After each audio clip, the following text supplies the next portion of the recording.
Hello, fellow Star Wars fans. My name is Star Raptor. Welcome back to the channel. It's time to kick back, relax, and talk about some Star Wars comics, y'all, because we have 3 to talk about, a lot to sink our teeth into this week. We have 1 from Dark Horse, 2 from Marvel, but before we begin, make sure you go ahead and show your appreciation if you haven't already, simply by subscribing. That is a way that you can keep up to speed with the latest in Star Wars comics and be part of a really cool Star Wars community that's very positive. So getting things kicked off here with the High Republic Adventures issue number 4. This is Now or Never, part 1. Of course, written by the famous Daniel Hizilder, with artwork by Elisa Ramboli. I think this might be the first time she was on art for this series, and maybe for Star Wars. I'm not sure, but we're kicking things off. We're kicking things off, picking things up where the last issue left off. Remember, there's this operation of trying to figure out where these maybe surviving Jedi could be in the occlusion zone. We have Zeen Mrala. We have Lulo Talisola. Lula has been through the ringer, right? She survived Starlight Beacon, but something's not quite right. She forgets who she was. She was at one point a Nihil warlord, kind of, and now she has renounced that. In the beginning of this issue, we see her burning all of that clothing that tied her to that, and she's still trying to figure out how to use the Force and all that. Everybody is on this base on Iriadu. It's the Republic Defense Coalition headed by Kronara. What's great to see this commander of the good guys here of the fleet, and there's a lot of Jedi that are familiar, right? We have Court, but we also have Adi Sunzi. They're all in this mission briefing. They have intel from this little spy network of droids, kind of reminiscent of from Resistance with the Resistance era with C-3PO as a spy master. These droids have told them there is a prison ship that has some survivors that could be linked maybe to Jedi, perhaps. So that is their big mission. They figured out where they can go to assault this thing, and they're planning this out. There's a lot of new Jedi, by the way, on this as part of this mission briefing. There's too many to name. There's a lot of new Jedi, which I really appreciate. So we get into this issue and we're really diving in, and we also go from the vantage point of Farzala, that we found out has survived, as well as Buckets of Blood and some other Jedi youngs we knew from phase 1 of the High Republic. And it's really interesting because there's this warden who is this guy hates Jedi. He's trying to weed out the Jedi out of these prisoners, and he brings aboard Niv Drendal, who we know, if you've read Escape from Bala, which is a young reader novel, also by Daniel Hizilder, that came out in this phase. And he is backed up by Dridget, who's also from Escape from Bala. So here we go. We're getting all these really cool connections within this phase of the High Republic, really digging this. And Niv Drendal unleashes like these little baby nameless on Farzala, and Farzala just force pushes these things away, and then the assault begins, because at that same time you have Zeen Mrala, you have all these Republic fighters just like assaulting this thing. It's pure Star Wars. It's awesome. And by the end of this, basically what we have going on is this warden jettisons, takes down a shield, and now these prisoners are flying into the void of space, including Farzala, Buckets of Blood, and the rest of them. So that's where we leave off in the cliffhanger. But there's a lot to dig in with this one. I like how throughout this entire issue, we are getting the perspective of Zeen Mrala. The last couple issues, we've gotten the narration from Lulo Talisola's point of view, but now we're getting it from Zeen. And Zeen very much feels like she is that teenage angst, right? You gotta love it when they thread this into Star Wars, because it's realistic. These people are adolescents, they're going through a lot. Zeen Mrala and Lula were lovers, and at this point they're just about to, she's thinking that she might just leave the Jedi Order if she becomes a Jedi. If Lula becomes a Jedi, Zeen feels like she has nothing to do at that point. So I really like that they're diving into the drama of it all. Really appreciate that. So that was the High Republic Adventures issue number 4. I think we might be just about halfway through at this point. I don't even know if there's an actual published full issue run of whatever this could be. Getting into the next thing that is a little bit further away from the High Republic, but definitely far away from the original trilogy. That is Mace Windu, issue number 2 of 4 in this miniseries. This is called Underground, written, of course, by Mark Bernardine, Horace Janti. And this one picks up where we have Mace Windu before he's on the Jedi Council. He has been given this mission by Yoda to track down this supplier of the coaxium ultra, which is something that they shouldn't have fallen to the hands of the Trade Federation, the Hutts, the Pikes. The Jedi, the Republic have to get hold of this thing because this is dangerous technology. So Mace Windu has met up with this person.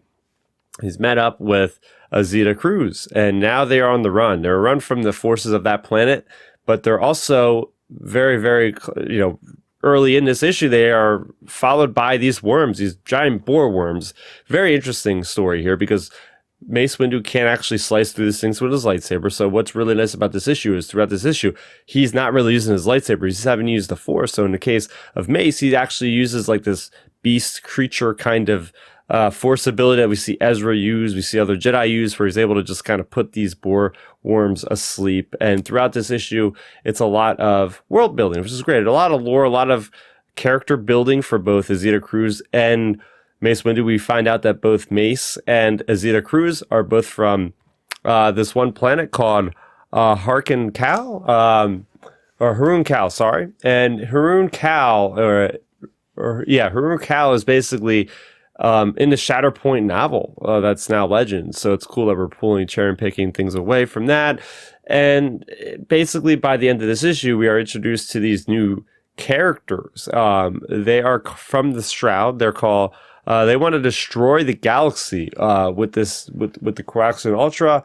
There are the Dark Weavers of Heydal's Path. That's what they're called. So it's a mouthful there, but it's cool to get these like very strong kind of tattoo creepy looking guys, a Twi'lek and just a human female it looks like, or maybe that's one of the characters, a species of Asajj Ventress, a Ratataki perhaps, who knows. We also are introduced to a bounty hunter, Anzelin, that is kind of going against Jabba the Hutt in his own place to get this bounty that is on this Coaxium. So we have a lot of parties now that are after, and we're getting slowly introduced to these things. We're already halfway through this series, this miniseries, and I'm really enjoying it because it's showing us a different side to Mace. And Mace even says in this, like, the lightsaber is not a weapon, it's actually a shield. So for him, of all people, to say that is very interesting. And it's also very cool that we're getting a discussion in this issue about Zeta talking to Mace and saying, hey, what would you be doing if you weren't basically kidnapped by the Jedi? And Mace is just saying, hey, I should be here. This is where I am. And apparently their home world is very hard to get out of. So Mace is very lucky to being fortunate enough to being gotten out of there because it's not a good place to live, apparently. So there you go. I'm really excited about Mace Windu and where this goes for the next two issues because I think Mark and team have done a great job with really adding great lore to Star Wars with this character of Mace Windu. And last but certainly not least, we have Darth Vader, issue number 44. This one's called Soldiers for the Schism. Sorry about that. Couldn't really read it. Soldiers for the Schism.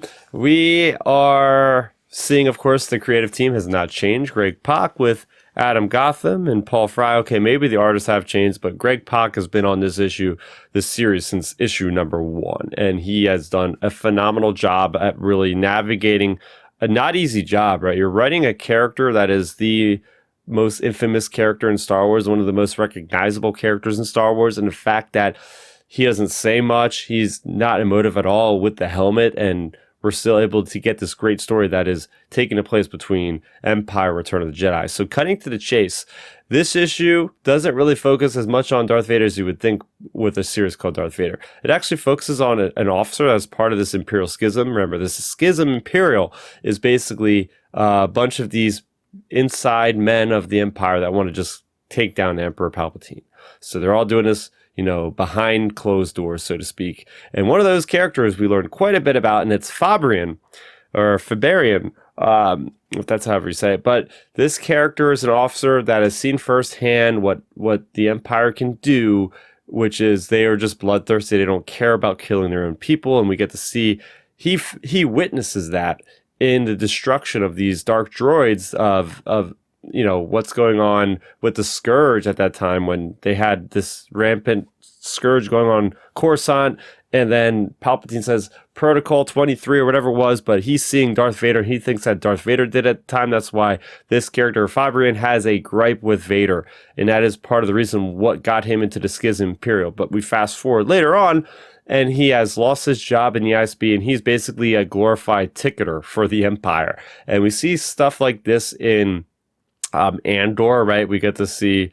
Sirin Kale, or whatever his name is, Serial Karn, working behind a desk. We get to see this guy doing the same thing, and apparently he gives this wrong Baron a ticket, and he's supposed to delete it because they're corrupt, and then he ends up getting his rank removed. But that was all a ploy by Vader and Sly Moore in the Schism Imperial to like have him be the one to plant a tracker or something to find out where his robotics facility is, because then that's what happens is we get Vader, we get Fabrian, we get the Marcor, which are these cyborg type dudes that have been taken over by droid brains, and they're all attacking. They take over this entire droid place, and then we get Fabrian with this amazing redemptive arc where he gets just everything he wants by killing this guy that was the same guy that demoted him, that was basically telling him he's a piece of crap, the ticketer guy. So it was a great story for Fabrian. I really like how this story is a story inside of Darth Vader, but we're getting this brand new character to Star Wars that we get to see go on this arc in just this 30-page comic book and just get the revenge he wants on this, you know, sickly guy that you just want to punch in the face, right? This guy that's so sick in his mind about his power and everything. It's great to see that guy get taken down a peg, and so I really liked seeing that. But yeah, it was really cool also seeing just what is going on in the poor minds of these Marcor guys, right? You got these 4 different individuals that have basically been slaves to their will. They have an organic brain, but the computerized software in their bodies will not let them actually take control of their own bodies. And they're actually screaming in their minds constantly, and that's what Sly Moore feels.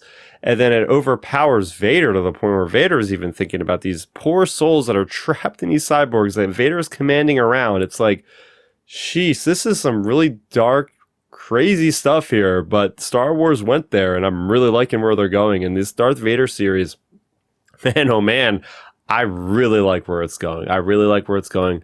There's some solicits out there for where this series is going, and I'm not going to spoil it here. You can go and check out information if you want. It's very readily available. But yeah, I cannot wait for the future of Darth Vader. What did you guys think about the comics this week? Let me know in the comment section down below. For more in-depth discussion on these very comic books, head over to the Star Wars Underworld podcast, where me and Matthew Neugebauer talk on our weekly show Tractor Beam just about these very comics in more detail. So subscribe over there, subscribe to this very channel here if you haven't already, and that's gonna do it for me, Star Raptor. Thank you so much for watching, and may the Force be with you always. Thanks for checking out the video. Please hit that thumbs up symbol. It helps me know that I'm making content that you guys enjoy. And if you enjoyed this video, I also include 2 videos down below you guys should check out. And please consider subscribing to this channel. It helps support me, and it notifies you guys of when I get new videos up on the channel. You can also contact me on Twitter, Facebook, and Instagram @StarRaptor.